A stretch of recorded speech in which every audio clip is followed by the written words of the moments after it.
Des mots insultants, des menaces. Ces derniers jours, autour de l'étang de Thau et dans les environs de Montpellier, des pompiers ont été l'objet de propos diffamatoires, ce qui fait réagir le patron des pompiers de l'Hérault. Il y a eu des affiches qui ont été posées sur des véhicules des sapeurs-pompiers avec des propos extrêmement graves de rejet, de violence verbale, écrite vis-à-vis des sapeurs-pompiers.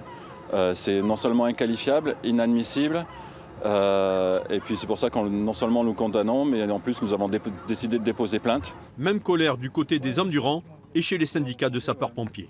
Quand on voit le courage, le dévouement que font les sapeurs-pompiers de l'Hérault depuis le début et plus généralement au niveau national depuis le début de cette crise sanitaire, c'est complètement inacceptable, impardonnable et inexcusable.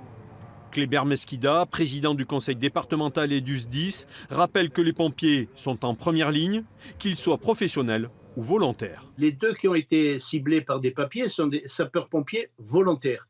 Donc, au-delà de leur métier, ils ont cette mission d'être présents, toujours partants, toujours proches, chaque fois qu'on leur demande. Donc, il est intolérable et je ne trouve pas de mots pour qualifier ces individus qui s'attaquent à cette noble profession, des gens qui ont une mission essentielle en cette période. Chaque jour, les sapeurs-pompiers de l'Hérault procèdent à une vingtaine d'interventions sur des personnes infectées par le coronavirus.